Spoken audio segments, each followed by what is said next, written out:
Laramie, Wyoming Territory, 1882. The frontier had its own rules, its own justice, and Clayton Jameson believed he understood them all too well. The spring wind carried the scent of sage and distant wildflowers across the open range, but Clayton barely noticed as he rode toward town, dust coating his trail-worn clothes. At 25, he had already seen enough frontier violence and betrayal to last several lifetimes. "The West is no place for putting down roots," he muttered to his chestnut mare as they crested the final hill overlooking Laramie. The small but growing town spread before them, wooden buildings rising from the prairie like stubborn weeds. Just passing through, Penny, always just passing through. Clayton adjusted his worn Stetson, squinting against the afternoon sun. His lean, muscular frame had been shaped by years of hard riding and harder living. Though handsome, with his clear blue eyes and square jaw dusted with light stubble, there was a wariness about him that kept people at a distance, exactly how he preferred it. The events at Silver Creek 2 years prior had taught him that lesson. Trust someone and they'll either betray you or die on you.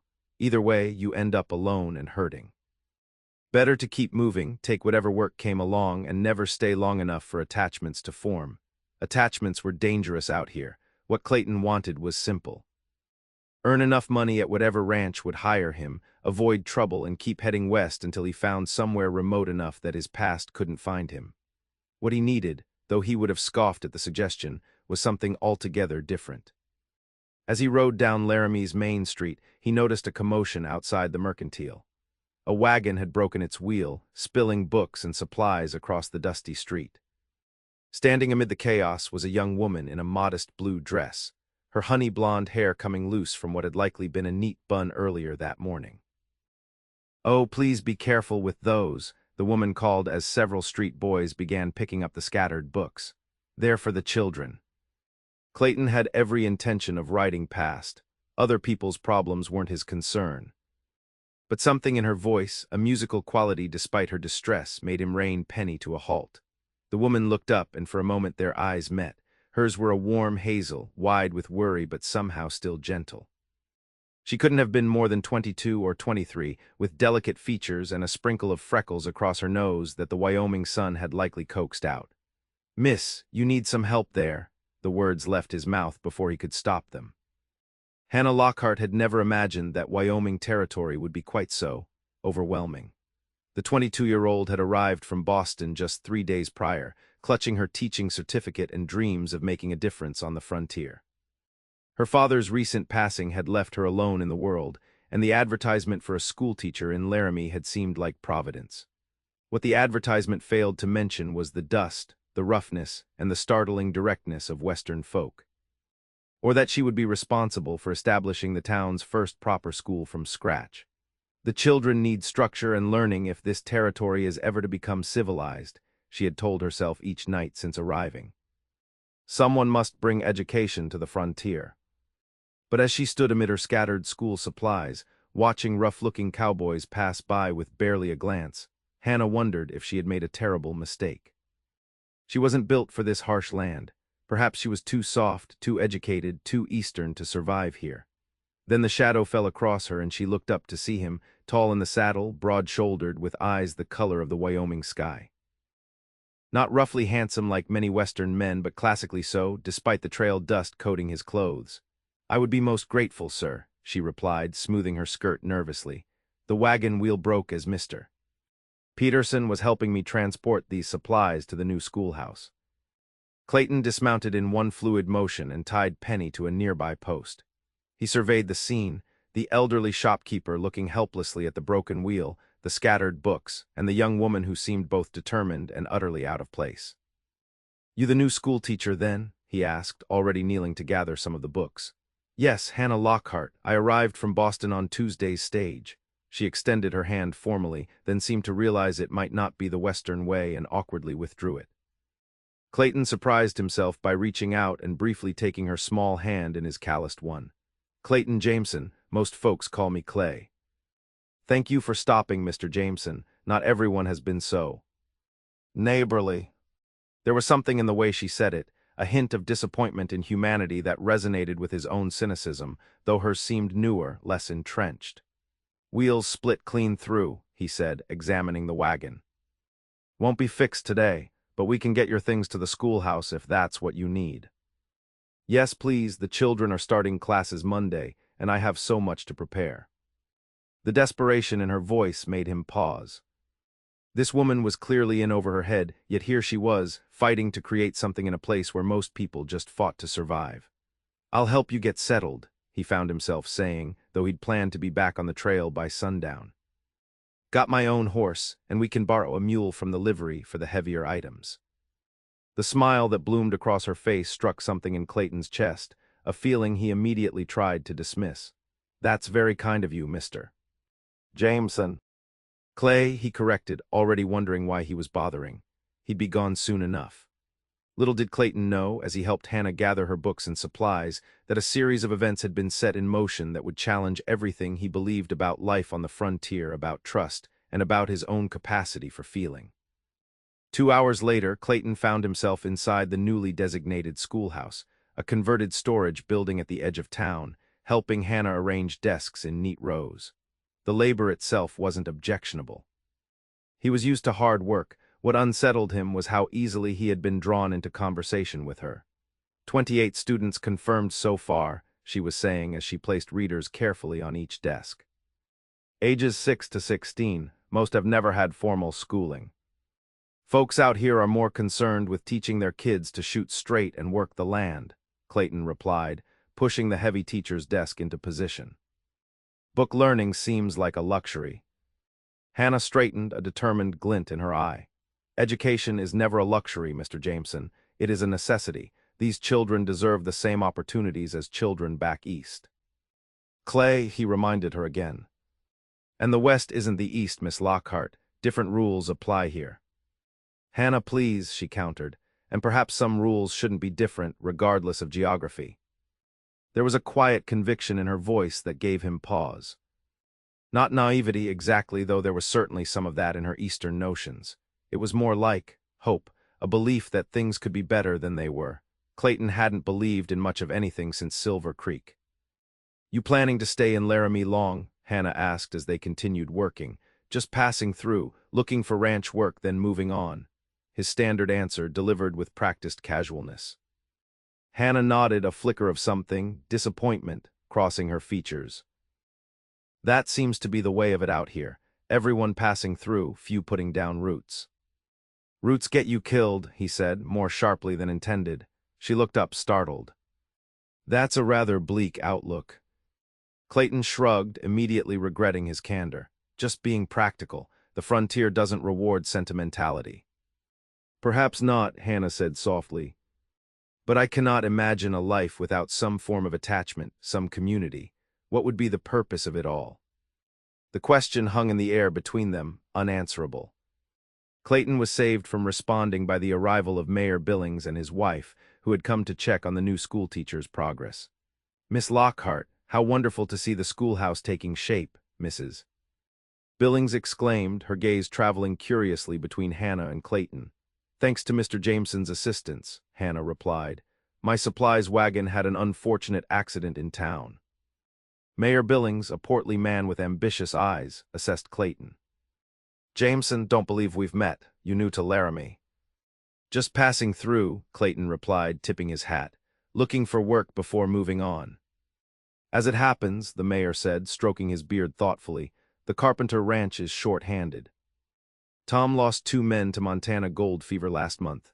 Good outfit, fair pay. Clayton nodded his thanks. The information was useful. The Carpenter spread was reputable from what he'd heard. Where will you be staying while you're with us, Mr. Jameson? Mrs. Billings asked, her tone suggesting more than casual interest in a newcomer's lodgings. Haven't decided. Probably the boarding house if they have room. Actually, Mayor Billings interjected, the school board has arranged accommodations for Miss Lockhart in the rooms above the schoolhouse, but we've been concerned about her staying here alone until the town grows more in this direction. Hannah's cheeks colored. I assure you I'll be perfectly fine. Nonsense, Mrs. Billings interrupted. A young woman alone is simply not proper, especially with some of the rougher elements that pass through town. Perhaps Mr. Jameson might consider the small caretaker's cabin behind the schoolhouse. It would provide security for our teacher, and you'd have lodgings more private than the boarding house. Clayton's instinct was to refuse immediately. Getting entangled in local arrangements was exactly what he avoided, but before he could respond, Hannah spoke. That seems an imposition on Mr. Jameson. He's already been exceedingly helpful today. Something in her voice, resignation mixed with genuine concern about imposing, made Clayton hesitate. The cabin would be cheaper than the boarding house, and proximity to the schoolhouse wouldn't matter if he was working dawn to dusk at the ranch. I could look at the cabin, he found himself saying. If I get on at the Carpenter place. The relief on Hannah's face was evident, though she tried to hide it. Only if it's convenient for you, of course. Later, as twilight descended over Laramie, Clayton stood in the sparse caretaker's cabin, wondering what had possessed him to agree to this arrangement. The cabin was little more than a room with a bunk, small stove, and table, but it was private and solid. Through the single window, he could see the light burning in Hannah's upstairs rooms as she continued preparing for Monday's classes. Just until I find something better, he told himself, unrolling his bedroll on the narrow bunk. Then I'll move on, always move on. But as he drifted toward sleep, Clayton found himself wondering what it might be like to stay somewhere long enough to know people's names, to be expected and welcomed. To have somewhere that felt, if not like home, then at least familiar. Such thoughts were dangerous, he knew. The frontier had taught him that lesson well. Attachment led to loss. Trust led to betrayal. The only safety lay in remaining unconnected, uninvolved. Yet as sleep claimed him, the image that followed him into darkness was of honey-blonde hair coming loose from its pins, and hazel eyes filled with determination and hope. Monday morning found Clayton riding toward the Carpenter ranch at dawn, having secured the position after a brief meeting with Tom Carpenter the previous day. The ranch was one of the larger operations in the territory, running several thousand head of cattle across the rolling grasslands east of Laramie. The work was familiar, hard, physical, honest. Clayton found comfort in the routine of it, in knowing exactly what was expected and delivering it without complication. By midweek, he had established himself among the ranch hands as competent and close-mouthed, the kind of man who did his job and kept to himself. Each evening, he returned to the caretaker's cabin tired and dusty, usually after Hannah had already retired for the night. He told himself this was for the best. The less they interacted, the less chance of forming connections he would only sever when he moved on. But on Friday evening, as Clayton approached the schoolhouse, he was surprised to find Hannah sitting on the front steps, a book open on her lap but her gaze fixed on the distant mountains. "Evening, Miss Lockhart," he said, tipping his hat as he dismounted. She started slightly, then smiled. "Hannah, please, and good evening, Clay. How was your week at the Carpenter ranch?" The casual use of his name gave him an odd feeling of warmth he quickly suppressed. "Well enough, cattle are cattle wherever you go." Hannah closed her book, and students are students, though I must say Wyoming children have a particular robustness to them. Clayton found himself curious, despite his better judgment. "They giving you trouble?" "Not trouble exactly. They're eager to learn, which is wonderful, but they question everything in a way my Boston students never dared." A small laugh escaped her. Yesterday, young Billy Wilson asked why he needed to learn fractions when he could just count cows one by one. Clayton couldn't help the smile that tugged at his lips. "And what did you tell him?" "That when he owns 1,000 head someday, he might appreciate being able to calculate 3/4 of his herd without counting each animal." "Smart answer." Hannah's expression turned pensive.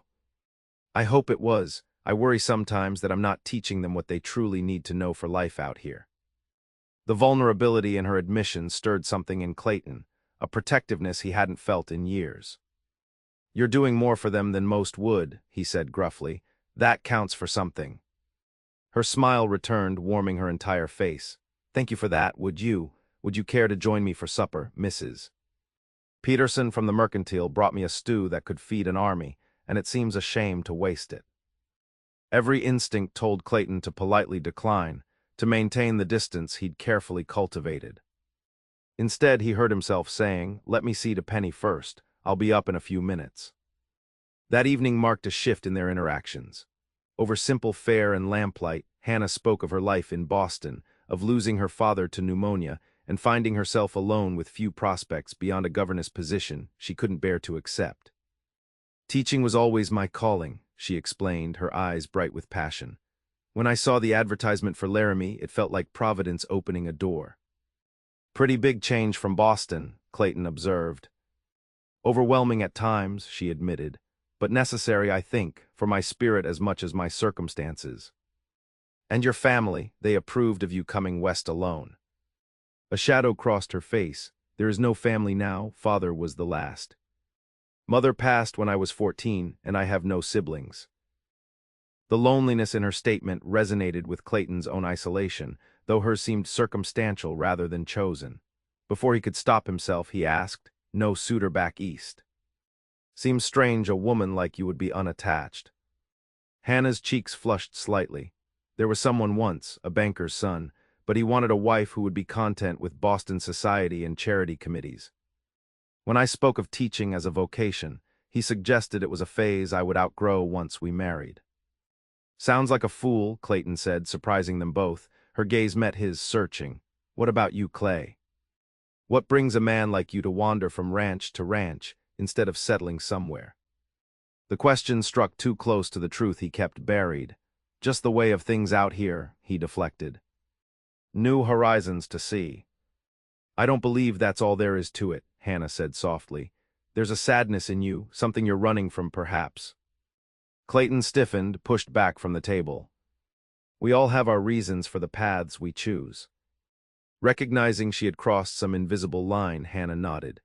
I apologize for prying. It's the teacher in me, always wanting to understand the story behind things. No harm done, he replied, though his tone remained guarded. Should probably turn in, early start tomorrow. As he descended the stairs to his cabin, Clayton silently cursed himself. Hannah Lockhart was dangerous, not in the way outlaws or card cheats were dangerous, but in a more insidious fashion. She made him want to talk, to share, to connect. And connection, he had learned at great cost, inevitably led to pain. Yet as the weeks of May passed into June, Clayton found himself drawn into the orbit of Hannah's life despite his determination to remain detached. There were more shared suppers, conversations on the schoolhouse steps as summer twilight lingered, and eventually, assistance with school projects that required a man's strength or skills. The children need to learn practical applications of mathematics, Hannah explained one Saturday as Clayton helped her construct simple surveying equipment for her older students. If they can see how geometry helps measure fence lines or calculate acreage, they'll be more invested in learning. Makes sense, Clayton agreed, fitting wooden pieces together. Wish my schoolmaster had thought that way. Might have paid more attention. Hannah looked up, curious. You had formal schooling then, I sometimes wondered. Until I was 14, he confirmed. My father insisted, said education was the difference between working for others and working for yourself. After he died, there wasn't money or time for school books. It was more than he usually revealed about his past, and he immediately regretted it. But Hannah merely nodded thoughtfully. Your father sounds like a wise man. He was, Clayton said simply. As they worked, Clayton found himself watching Hannah, the graceful way her hands moved, the concentration in her expression as she measured and marked. She had adapted to frontier life better than he would have expected, though she maintained a gentle refinement that set her apart from the other women in town. That refinement had not gone unnoticed by others. Clayton had observed the way Mayor Billings' son, Edward, looked at Hannah during Sunday services, and how rancher's son Peter Coleman had taken to timing his trips to town with the end of the school day. The thought of these men, settled men with property and prospects, paying court to Hannah created a discomfort Clayton refused to examine closely. You're becoming quite popular in town, he commented, keeping his tone casual as he tightened a joint on the surveying transit. Hannah looked puzzled. Am I? I suppose the community has been welcoming, especially as they've seen the children's progress. Not just the community. Seems Edward Billings and Peter Coleman have taken a particular interest in education lately. Understanding dawned in her eyes, followed by a light laugh. Oh, you mean, no, I think you're mistaken. They're simply being neighborly. If you say so, Clayton replied, unconvinced. Coleman's been finding reasons to ride past the schoolhouse 3 times a week. Doubt he's interested in long division. Hannah set down her pencil, studying Clayton with an expression he couldn't quite interpret. Does that bother you? The question caught him off guard. Why would it, just making an observation? Of course, she said, returning to her work, though a small smile played at the corners of her mouth. An observation. The conversation left Clayton unsettled. He had no claim on Hannah, nor did he want one. She deserved someone stable, someone with roots and prospects, everything he had deliberately avoided becoming. Yet the thought of her with someone like Coleman or Billings created an ache in his chest he hadn't felt in years. That night, as he lay in his narrow bunk listening to the Wyoming wind, Clayton forced himself to confront an uncomfortable truth. Despite all his precautions, he was beginning to care for Hannah Lockhart. And caring, as Silver Creek had taught him, was the most dangerous thing a man could do on the frontier.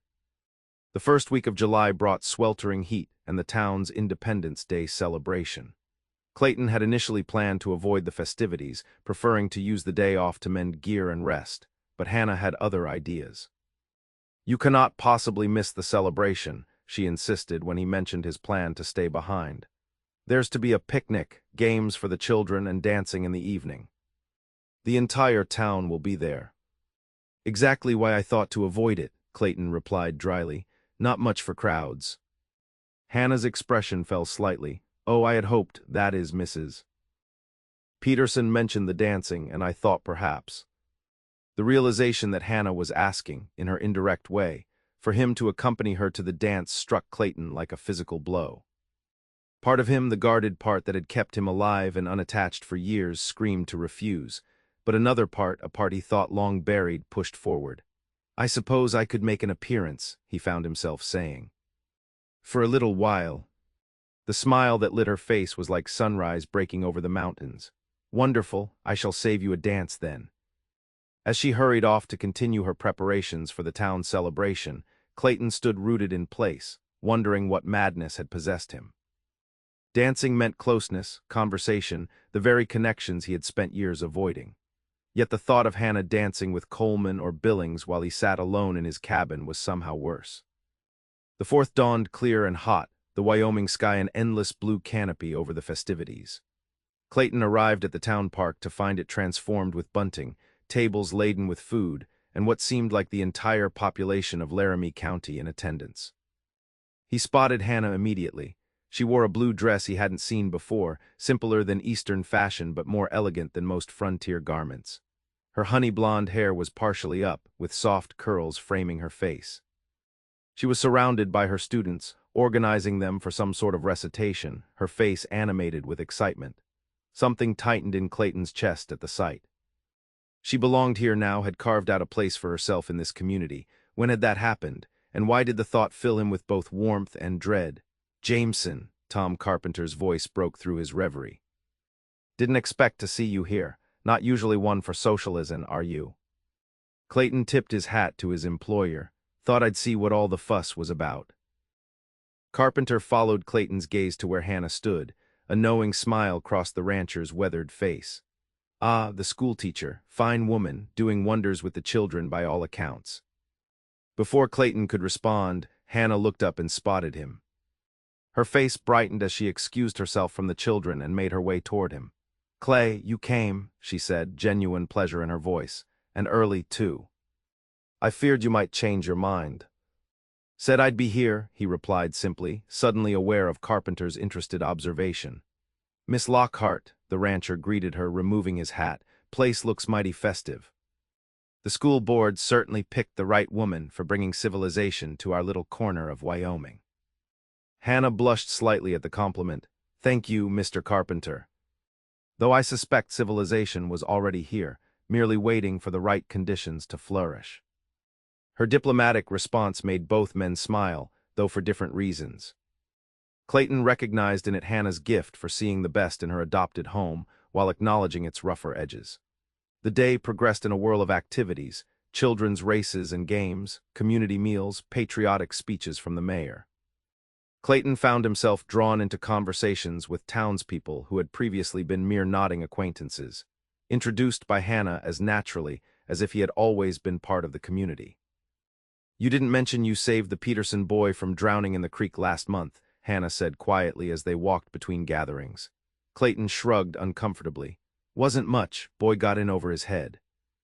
Anyone would have done the same. Mrs. Peterson seems to think differently. She says you rode into the creek without hesitation when others were still deciding what to do. People exaggerate. Hannah stopped walking, turning to face him fully. Why do you do that, Clay? Minimize the good you do. It's as if you're afraid to let anyone see you as anything but a drifting cowhand. The observation cut too close to truth. Maybe that's all there is to see, he replied, more harshly than intended, but Hannah shook her head undeterred. No, there's more. I've seen it. In how you help my students construct their projects, how you fixed Mrs. Wilson's roof when her husband was laid up with fever, how you make sure I have firewood split even when you're exhausted from ranch work.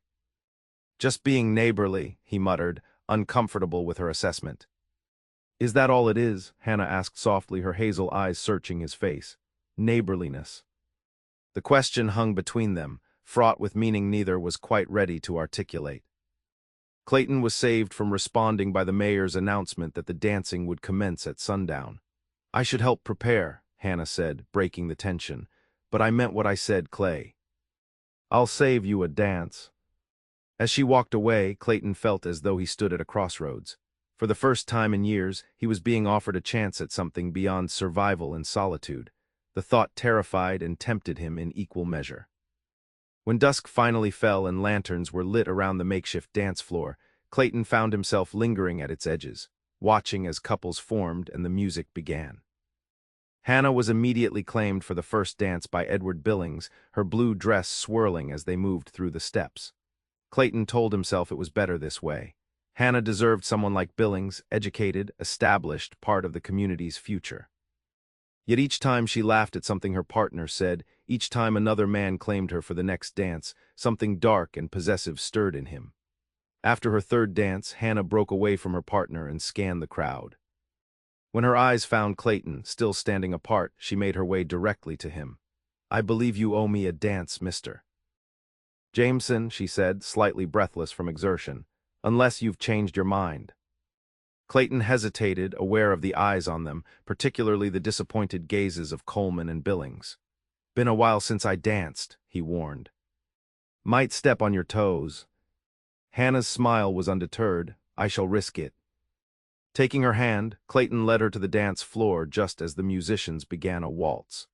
The familiar steps came back to him more easily than expected as he placed one hand at Hannah's waist and took her other hand in his.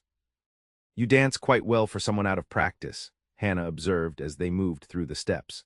My mother insisted I learn, said no son of hers would grow up without knowing how to treat a lady properly at social occasions. She sounds wonderful, Hannah said, her expression soft in the lantern light. She was, Clayton replied, the words coming easier than he expected. Refined woman who followed my father west because she loved him, even though it meant leaving everything familiar behind. Never complained, even when things were hard.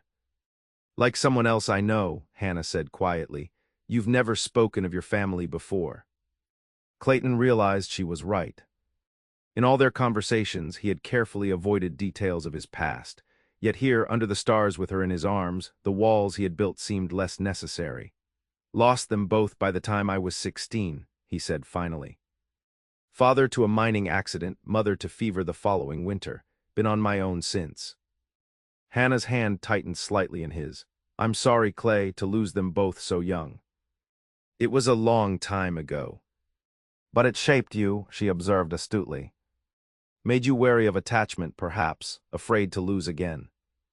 The music continued around them, but Clayton felt as though they were suddenly alone, the truth of her words stripping away his carefully constructed defenses. The frontier takes what it wants, he said finally. Man's a fool to pretend otherwise. Hannah's gaze held his unwavering.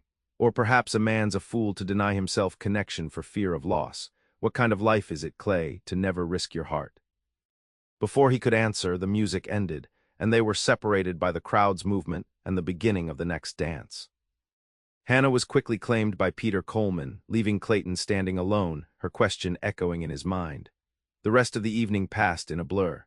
Clayton declined other dances, watching instead as Hannah moved from partner to partner, always graceful, always the center of attention. When the festivities finally began to wind down, he made his way to her side. "I'll walk you back to the schoolhouse," he offered, noting her fatigue despite her bright expression. "Thank you," she accepted. "It has been a wonderful day, hasn't it?"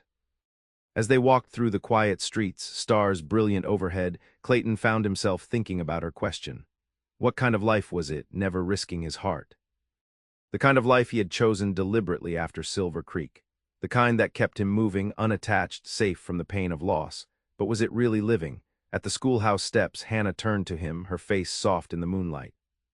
"Thank you for coming today, Clay. It meant a great deal to me." "Hannah," he began, not entirely sure what he wanted to say. She waited, something hopeful in her expression. But the words wouldn't come, the walls were too high, the fear too ingrained. "Good night," he said finally, stepping back. "Sleep well." Though she hid her disappointment well, Clayton could see it in the slight fall of her shoulders. "Good night, Clay." As he walked to his cabin, Clayton felt like a coward. For all his frontier courage, for all the physical risks he had taken over the years, he couldn't bring himself to risk his heart. Not again. Not after Silver Creek. Yet sleep eluded him that night as he replayed their dance in his mind, the feeling of Hannah in his arms, the challenge in her question. For the first time in years, Clayton allowed himself to imagine a different life, one with roots, with connection with her. The thought was as terrifying as it was tantalizing. July progressed with relentless heat and increasing tension between Clayton and Hannah. Their conversations became more stilted, their shared meals less frequent. Clayton threw himself into his work at the Carpenter Ranch, often staying late or volunteering for the most difficult tasks to avoid returning to the schoolhouse. Meanwhile, Edward Billings and Peter Coleman intensified their pursuit of Hannah's attention. Clayton would return to find flowers on her doorstep or hear about escorts to church services. Each evidence of their courtship was like a physical pain, yet he told himself repeatedly it was for the best. Hannah deserved stability, a future, not a man haunted by ghosts. The situation came to a head on a sweltering afternoon in late July. Clayton returned from the ranch earlier than usual, having been sent home by Tom Carpenter due to a minor injury from a spooked horse. As he approached the schoolhouse, he heard raised voices from inside, Hannah's and a man's, both clearly distressed. Clayton dismounted quickly, concern overriding his usual caution. As he entered the schoolhouse, he found Hannah backed against her desk, face pale, while a man Clayton had never seen before loomed over her.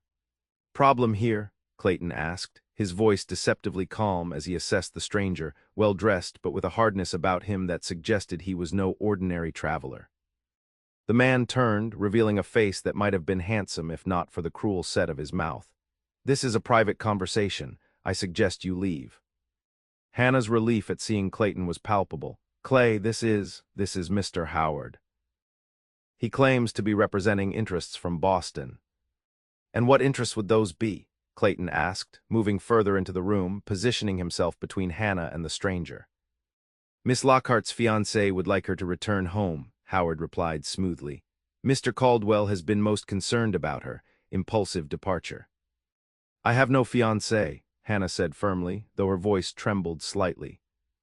"I declined Mr. Caldwell's proposal before leaving Boston." Howard's smile didn't reach his eyes.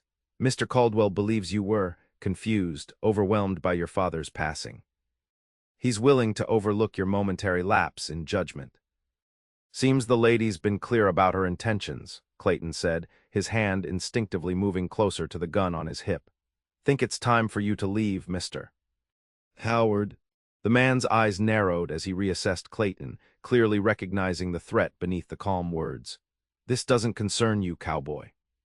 "I'm making it my concern." For a tense moment, Howard seemed to consider his options. Then with a tight smile, he reached into his coat pocket and withdrew a small card, placing it on Hannah's desk.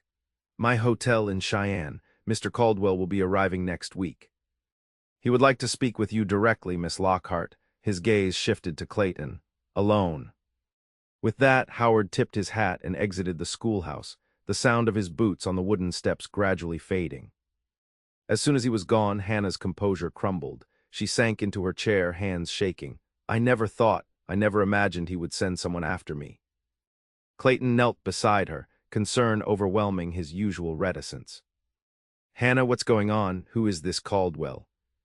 She took a deep breath, steadying herself. Richard Caldwell, the banker's son I mentioned, he proposed before I left Boston. When I declined, he became insistent. Said I wasn't thinking clearly due to grief, that he knew what was best for me. And you left for Wyoming. Hannah nodded. I never told him where I was going. Only my father's solicitor knew, and he promised discretion. Her expression darkened. Richard must have pressured him somehow.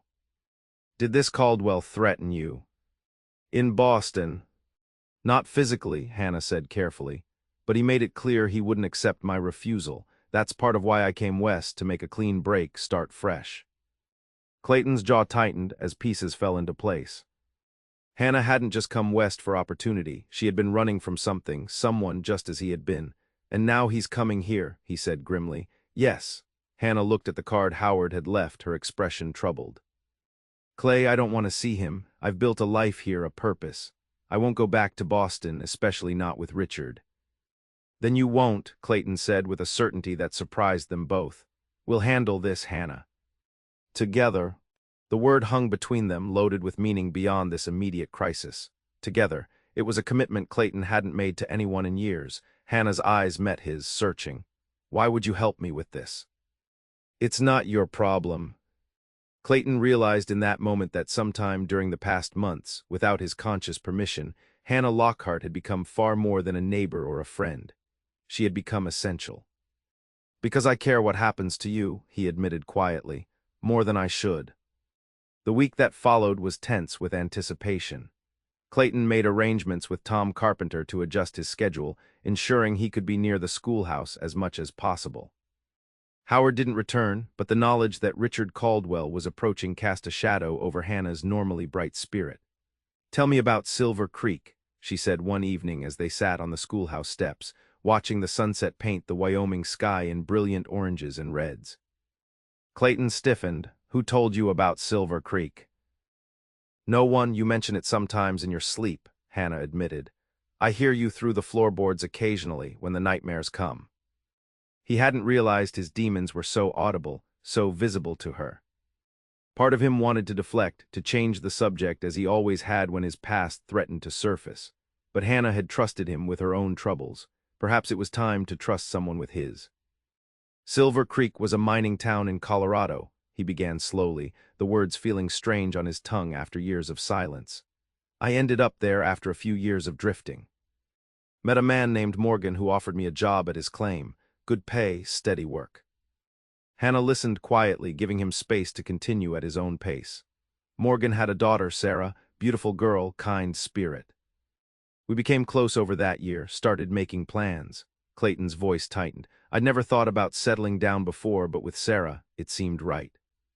The memories flooded back, Sarah's laugh, the small cabin they had started building, the future that had seemed so tangible. What happened? Hannah asked gently when he fell silent. Clayton stared at the darkening horizon. Claim jumpers, 5 of them. They came when I was in town getting supplies. By the time I got back, his voice broke slightly. Morgan was dead, Sarah too. They'd fought back and the jumpers didn't take kindly to resistance. Hannah's hand found his, her fingers warm against his calloused palm. Oh, Clay. I'm so sorry. I tracked them, he continued, the confession pouring out now that the dam had broken. Found them 3 days later. I killed 4 of them before a marshal's posse showed up. The 5th went to prison.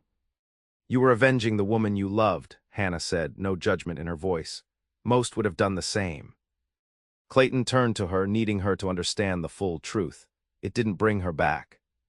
Didn't ease the pain. Just left me with more blood on my hands, and the knowledge that caring for someone makes you vulnerable in ways a gun can't protect against. So you decided never to care again, Hannah concluded, her voice soft with understanding. Never to stay in one place, never to form attachments. Seemed the safer choice. Hannah's fingers tightened around his. Safer perhaps, but emptier too. They sat in silence as the last light faded from the sky, hands still joined, the connection between them deepening with shared truth. I won't let Caldwell hurt you, Clayton said finally, whatever happens. Hannah turned to him, her face serious in the gathering dusk. I know, but Clay, I don't want to be another reason for you to have blood on your hands. Promise me you won't do anything rash when he comes." The request gave him pause. In his mind, he had already been preparing for confrontation, for doing whatever was necessary to protect her. But Hannah was asking for something different, a measured response, a civilized solution. "I promise to try," he said finally. "But Hannah, men like Caldwell don't always give you civilized choices." She nodded, accepting this compromise. "Then we'll face those choices together when they come." As they sat there, the Wyoming night spreading its star-filled canopy above them, Clayton realized something had fundamentally shifted. For the first time in years, he wasn't planning his next destination, wasn't thinking about moving on. Instead, he was thinking about staying, about fighting for something, for someone, rather than running from memories. It was terrifying. And exhilarating. Richard Caldwell arrived in Laramie on a Tuesday morning, the stagecoach depositing him in a cloud of dust on the main street. Clayton, who had positioned himself at the mercantile with a clear view of the stage depot, observed him immediately, tall, expensively dressed, with an air of entitled confidence that set him apart from the frontier travelers. Howard met him at the stage, and after a brief conversation, they headed directly to the hotel. Clayton returned to the schoolhouse to inform Hannah. "He's here," he said simply as he entered the classroom where she was reviewing student papers. Arrived on the morning stage. Hannah paled slightly but squared her shoulders. "Will he come here, do you think?" "Eventually, but first he'll get settled, gather information. Men like that prefer to have the advantage of knowledge before confronting a situation." The assessment, delivered with the calm certainty of a man who understood predators, sent a chill through Hannah. "You've dealt with his kind before." It wasn't a question, but Clayton nodded anyway. Different circumstances, same nature. They believe they're entitled to what they want, regardless of others' wishes. "What should we do?" Clayton considered their options. "We could leave town for a few days. I could take you to the Carpenter Ranch until he gives up and returns east." But Hannah was already shaking her head. "No, I won't run. This is my home now, my life. If I run from him here, he'll only follow again or find some other way to pressure me. Then we face him on our terms, not his." The opportunity to set those terms came sooner than expected. As Hannah was dismissing her students that afternoon, a commotion outside drew their attention. Richard Caldwell stood on the schoolhouse steps, Howard slightly behind him, as parents arrived to collect their children. "Miss Lockhart," Caldwell called, his cultured Boston accent carrying across the schoolyard. "I've come a very long way to see you." Clayton, who had been repairing a window frame nearby, moved immediately to Hannah's side as she stepped onto the porch. The remaining students watched wide-eyed, sensing drama unfolding. "Mr. Caldwell," Hannah acknowledged coolly, "this is a surprise." Caldwell's handsome features arranged themselves into a concerned expression that didn't reach his eyes. "Hannah, my dear, you've had us all terribly worried, disappearing without a word. It wasn't like you at all." "I left a letter with Mr. Jenkins explaining my decision," Hannah replied, "and I was not aware that my movements required your approval or notification." Caldwell's facade of concern slipped slightly, revealing irritation beneath. "You were distraught over your father's passing, making rash decisions. I've come to bring you home where you belong." "I am home," Hannah said firmly. "I have built a life here that I find fulfilling. There is nothing for me in Boston now." Caldwell's gaze shifted to Clayton, assessing the cowboy's protective stance beside Hannah. "And who might this be? Your guardian." "Clayton Jameson," Clay introduced himself, not offering his hand. "Friend of Miss Lockhart's." "How charming," Caldwell said, his tone suggesting it was anything but. "Hannah, we really must speak privately. There are matters of your father's estate, your position in Boston society, things you've clearly not considered in your rustic adventure." Several parents had lingered, watching the exchange with undisguised interest. Hannah was aware of their presence, of how this confrontation might affect her standing in the community. "Mr. Caldwell, I appreciate your concern, misplaced though it is. If there are matters regarding my father's estate, you may address them through his solicitor, as has always been the arrangement." "Perhaps we could discuss this over dinner," Caldwell suggested, his smile tight. "I've taken a room at the hotel, 7 o'clock. Hannah hesitated, torn between wanting to end this confrontation immediately and knowing that a public scene would only fuel town gossip. Very well, 7 o'clock. But I will be bringing Mr. Jameson with me. Caldwell's smile froze. I had hoped for a private reunion, my dear. Those aren't my terms, Hannah said with newfound steel in her voice. Either Mr. Jameson accompanies me, or we have nothing further to discuss. For a moment it seemed Caldwell might object. Then with a slight incline of his head, he acquiesced. As you wish, though I'm certain once we've spoken, you'll see the wisdom in returning to civilization with me. As Caldwell and Howard departed, the remaining parents hurried to collect their children, excited whispers already spreading. Hannah's shoulders sagged slightly once they were out of sight. That was well handled, Clayton said quietly, standing your ground without creating a scene. I've learned a few things about frontier diplomacy these past months, Hannah replied with a weak smile. Though I confess I'm dreading dinner. Clayton's hand found hers briefly, a reassuring touch. You won't be alone, and Hannah, you should know, I won't let him take you anywhere you don't want to go. The conviction in his voice gave Hannah courage. For years she had handled her own problems, made her own way. But having Clayton beside her now, his strength complementing her own, made her feel not diminished but enhanced, as though together they were more than the sum of their separate parts. Thank you, she said simply, for understanding without my having to explain. The hotel dining room was Laramie's finest establishment, though it would have been considered modest by Boston standards. Hannah arrived with Clayton at precisely 7, wearing her best dress, a deep green that brought out the gold flecks in her hazel eyes. Caldwell rose as they approached his table, his gaze appreciative as it swept over Hannah before cooling when it reached Clayton. Hannah, you look lovely. Wyoming agrees with you, it seems. Freedom agrees with me, Richard, she replied pointedly as they were seated. Throughout the meal, Caldwell alternated between reminiscing about Boston and subtly disparaging Laramie and frontier life. Clayton remained mostly silent, observing the dynamic between them and noting how Caldwell continually tried to establish control of the conversation. Your father would be deeply disappointed to see his only child wasting her education and breeding in a place like this, Caldwell said finally, setting down his coffee cup. Teaching the children of ranchers and shopkeepers when you could be a respected member of Boston society. Hannah's expression hardened. My father wanted my happiness above all, Richard. He understood that even before his passing, my heart was drawn to teaching, to making a real difference. And you believe you're making a difference here? Caldwell asked skeptically. Teaching frontier children who will likely never leave Wyoming. Every child deserves education, Hannah replied, her passion evident. And yes, I've seen remarkable progress in my students. Several have natural gifts that might never have been discovered without proper schooling. Caldwell waved this away impatiently. Charming sentiments, but Hannah, be practical. What future do you have here? A schoolteacher's meager salary, isolation from culture and refinement, eventually becoming an old maid because there are no suitable matches. Clayton tensed at the deliberate insult, but Hannah placed a calming hand on his arm before responding. I have found more authentic community here in months than in years of Boston society, she said evenly. As for my future, it may not include the material comforts you value, but it will be of my own choosing. And does your choice include him? Caldwell asked, nodding toward Clayton with barely disguised disdain. The question hung in the air, loaded with implication. Before Hannah could respond, Clayton spoke for the first time since their initial greetings. Miss Lockhart's choices are her own, he said, his voice level despite the anger simmering beneath.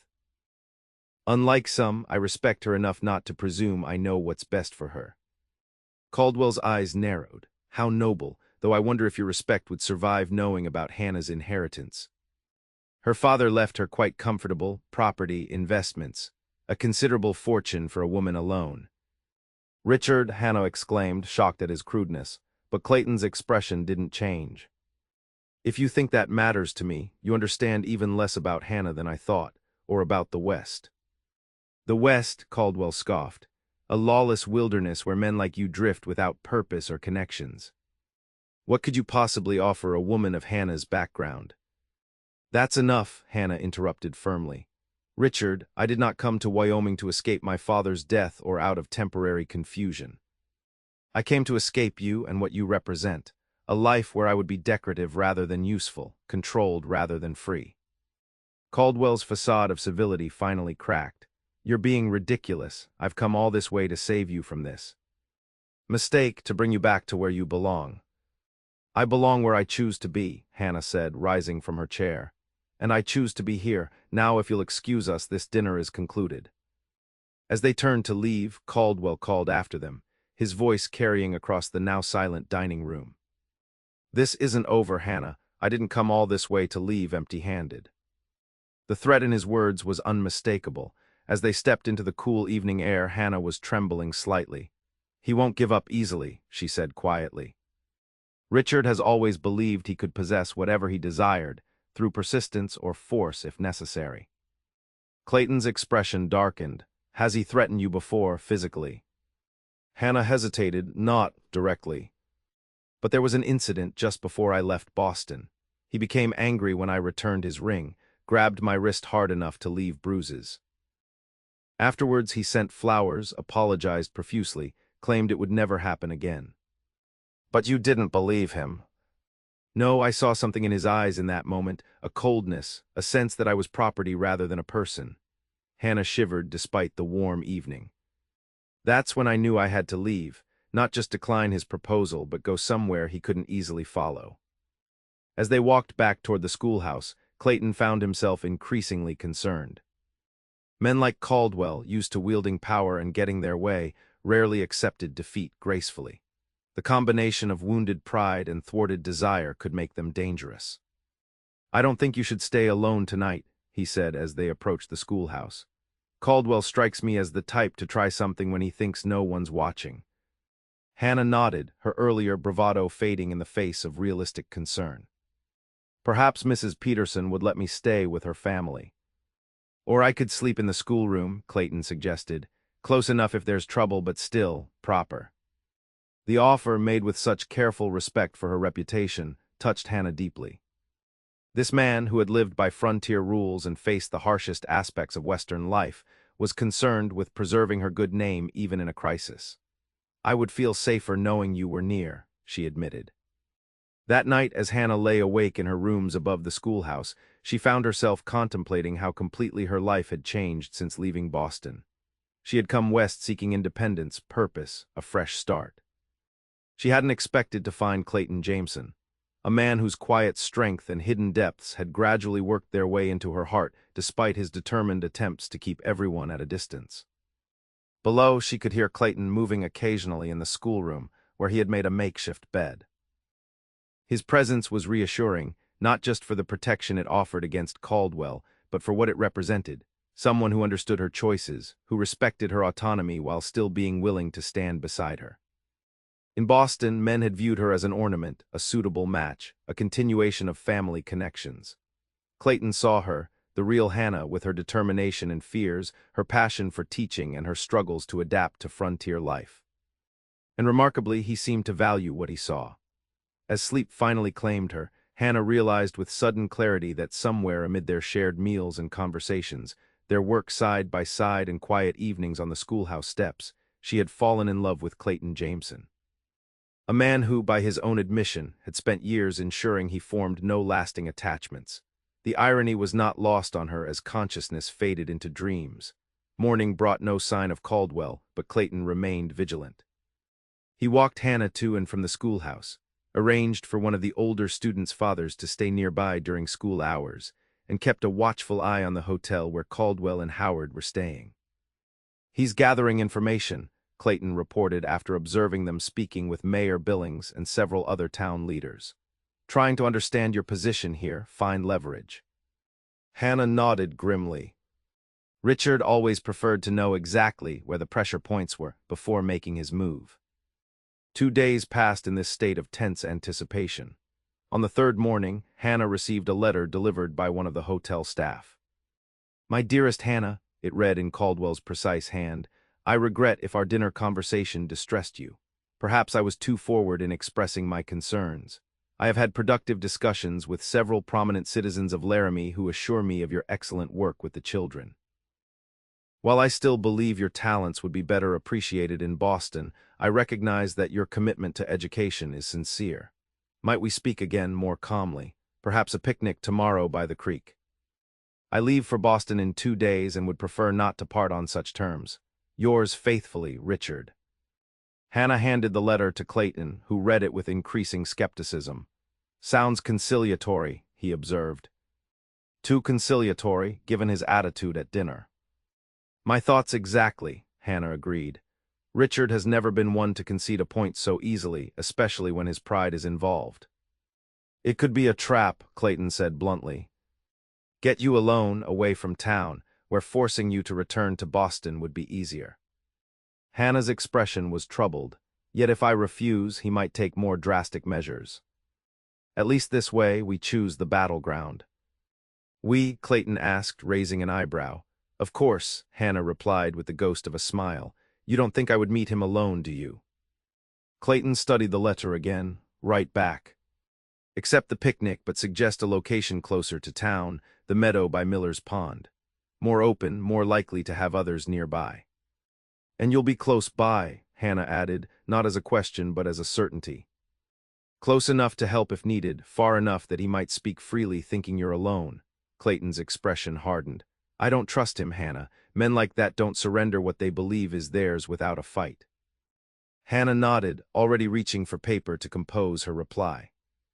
Nor do I, but one way or another, this needs to end so we can get back to our lives. Our lives, the phrase lingered between them, laden with unspoken meaning. When had their separate existences begun to merge in this way? And what would happen after Caldwell left? Would Clayton revert to his plan of moving on, or had something fundamental shifted? Neither voiced these questions as Hannah wrote her response, accepting the picnic but changing the location. Some truths were still too fragile, too uncertain to be examined in the harsh light of open discussion. The next day dawned clear and mild, a perfect Wyoming summer day. Hannah dressed carefully in a practical but becoming blue dress, her honey blonde hair arranged simply beneath a small hat that offered some protection from the sun. Remember, don't mention that I'll be nearby, Clayton reminded her as they finalized their plan. And if anything feels wrong, anything at all, use the signal. The signal was simple. Removing her hat would alert Clayton, watching from the trees, that she needed assistance. I will, Hannah promised, trying to project a confidence she didn't entirely feel. But I truly believe Richard may have accepted defeat. His letter seemed genuine in its desire for reconciliation before departure. Clayton's expression suggested he remained unconvinced, but he nodded. I hope you're right, but I'll be watching just the same.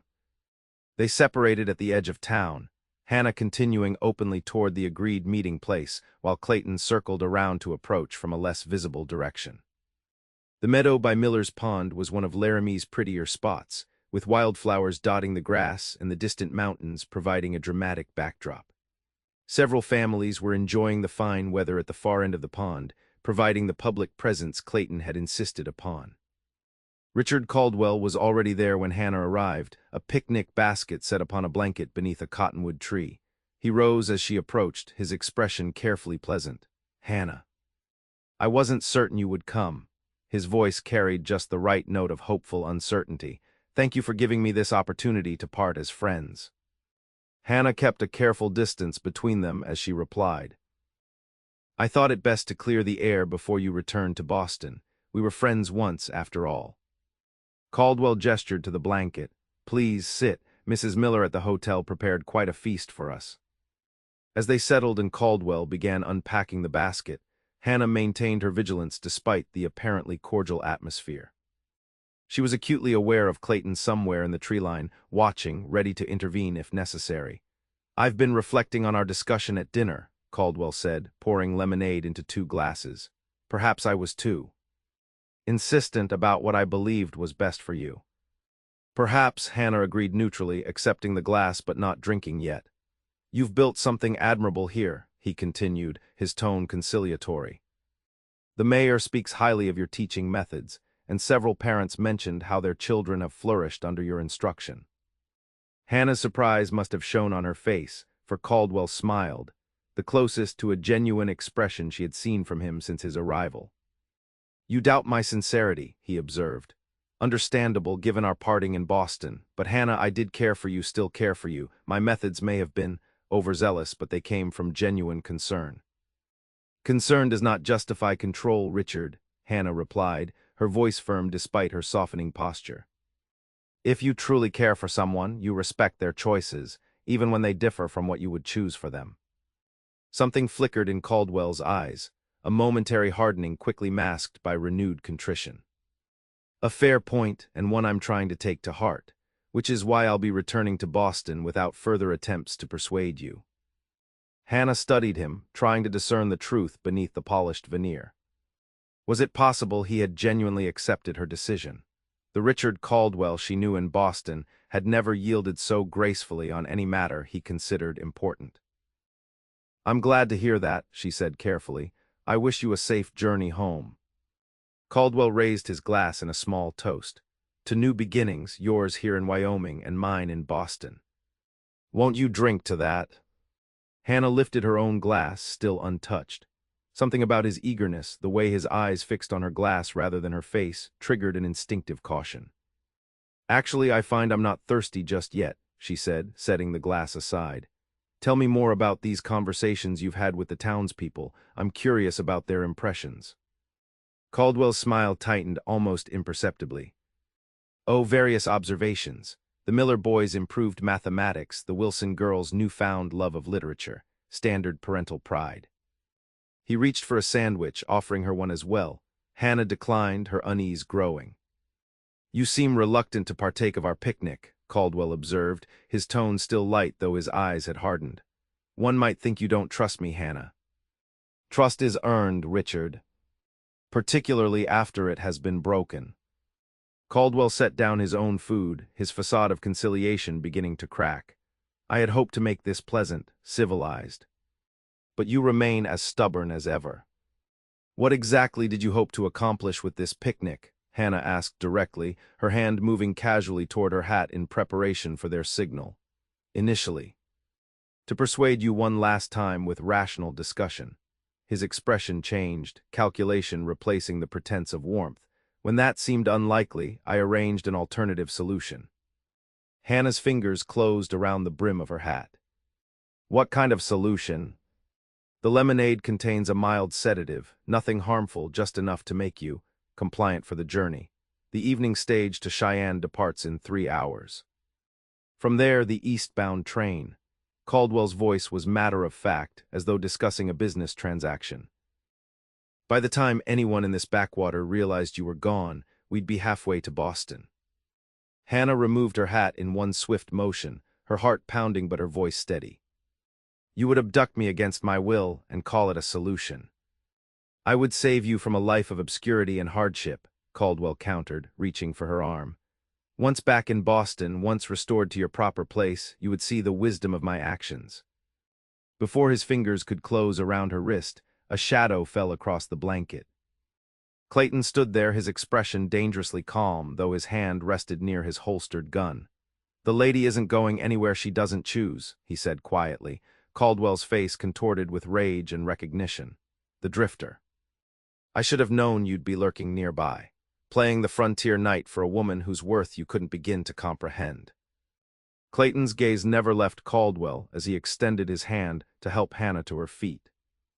I comprehend enough to know that a man who would drug an unwilling woman isn't worth the dirt under her boots. This doesn't concern you, Caldwell snarled, rising as well. This is between Hannah and myself, a matter of Boston society you couldn't possibly understand. What I understand, Clayton replied, his voice still dangerously soft, is that Miss Lockhart has made her choice clear and you're refusing to honor it. Hannah moved to Clayton's side, her expression resolute as she addressed her former suitor. It's over, Richard. Return to Boston. Tell whatever story salves your pride, but understand that I will never, never be returning with you. For a moment, it seemed Caldwell might physically challenge them. His hands clenched into fists, his face flushed with thwarted rage. Then abruptly his demeanor changed. The anger didn't disappear but was channeled into cold, calculated malice. Very well, he said, his voice clipped. If you prefer the company of saddle tramps to civilized society, that is your choice. But know this, Hannah, when your frontier romance inevitably crumbles, when you find yourself alone in this wilderness, Boston society will not welcome you back. I will personally ensure that doors are closed to you. Fortunately, Hannah replied with quiet dignity, I have found doors worth entering right here in Laramie. Caldwell's gaze shifted to Clayton, contempt evident in every line of his face. Enjoy your conquest, cowboy, though I wonder if you'd be quite so gallant without the promise of her inheritance. Clayton's expression didn't change, but his voice dropped to a register that made even Caldwell take a step back. I suggest you leave town on today's stage, and if I ever hear you've tried to contact Miss Lockhart again or interfere with her life in any way, our next conversation won't be nearly so civilized. Something in Clayton's eyes, perhaps a glimpse of the man who had tracked down Sarah's killers across the Colorado wilderness, finally penetrated Caldwell's arrogance. With a last venomous glare at Hannah, he turned and strode away, leaving the picnic items scattered on the blanket. As soon as he was out of earshot, Hannah's composure faltered. She swayed slightly, the full impact of what had nearly happened hitting her all at once. He was going to drug me, she whispered, disbelief coloring her voice. Take me back against my will. Clayton's arm came around her shoulders, steadying her. But he didn't. You were smart, Hannah. You saw through him. If you hadn't been here. But I was, he interrupted gently. And more importantly, you signaled when you realized something was wrong. You protected yourself. Hannah leaned into his strength, allowing herself a moment of vulnerability now that the danger had passed. Do you think he'll really leave? Yes, Clayton said with certainty. Men like that are cowards at heart. He knows I meant what I said about consequences if he tries again. They stood together at the edge of the pond, the summer sun warming their faces, the crisis averted but its implications still reverberating between them. What he said about my inheritance, Hannah began hesitantly. Doesn't matter to me, Clayton said firmly, never did. I know, Hannah replied, her voice soft with certainty. That's one of the things I've come to. She paused, suddenly aware of how close they were to declarations neither had quite been ready to make. Clayton looked down at her, something shifting in his expression, a softening, a surrender of sorts. Hannah. But whatever he had been about to say was interrupted by the arrival of several concerned townspeople who had observed the confrontation from a distance. Miss Lockhart, are you all right, Mrs.? Peterson called, hurrying toward them with her husband and several others in tow. The moment between them dissolved as Hannah turned to reassure the growing crowd of her safety and explain, in carefully edited terms, what had transpired. Later that evening, after confirming that Richard Caldwell and Howard had indeed departed on the afternoon stage, Clayton and Hannah sat on the schoolhouse steps in what had become their customary place. The summer stars spread across the Wyoming sky, brilliant and clear in a way they never appeared in Boston. I keep thinking about what might have happened, Hannah admitted, breaking their companionable silence. If you hadn't been there, if I had drunk that lemonade. But you didn't, Clayton reminded her gently. You trusted your instincts. That's the most important thing on the frontier, knowing when something feels wrong and acting on it. Hannah turned to him, her expression thoughtful in the dim light. I've been thinking about what Richard said, about doors closing in Boston. A year ago, that would have terrified me. Now I find I don't care. Because this is home now, Clayton said, not as a question but as an understanding. Yes, Hannah's gaze held his, unwavering. This town, these children, this life I'm building, it matters in a way Boston society never did. I'm needed here, not just decorative or suitable. Clayton nodded, understanding completely. You belong here, anyone can see that. There was a pause, pregnant with unspoken words, before Hannah gathered her courage. And you, Clay. Do you belong here, too? The question hung between them, not just about Laramie or Wyoming, but about the possibility of staying, of building something permanent where before there had only been temporary arrangements and planned departures. Clayton looked out at the star-filled sky, then back to Hannah's hopeful expression. For a long time, I didn't think I belonged anywhere. Staying meant risking loss, so I kept moving, kept everyone at a distance. And now, Hannah asked softly, her heart in her voice. Now I'm starting to think that some risks might be worth taking. Clayton's hand found hers in the darkness, their fingers intertwining. That running from the possibility of loss also means running from the possibility of joy. Hannah's breath caught. Clay, I can't promise I won't still have ghosts, he said honestly. Days when Silver Creek feels too close, when I question whether I deserve another chance, but I can promise that I want to try, to stay, to build something here. With you, if you'll have me. The words, simple but profound, hung in the night air between them. Hannah's response was equally simple, equally profound. She leaned forward, closing the distance between them, and pressed her lips to his. The kiss was gentle at first, tentative, the meeting of two souls who had each traveled long, separate roads to find themselves at this intersection. Then it deepened, years of loneliness and separation dissolving into connection, into promise, into future. When they finally parted, Hannah's eyes were bright with unshed tears and something else: hope, certainty, love. "I was so afraid you would leave once the situation with Richard was resolved," she admitted. "That your instinct to keep moving would be stronger than whatever has been growing between us." Clayton brushed a strand of honey-blonde hair from her face, his touch reverent. "I thought about it," he admitted. "Old habits die hard. But then I realized that for the first time since Silver Creek, I wasn't just surviving. I was living, because of you, because of us." Hannah smiled, leaning into his touch. "So you're staying." "Truly staying." "I'm staying," Clayton confirmed, his heart lighter than it had been in years.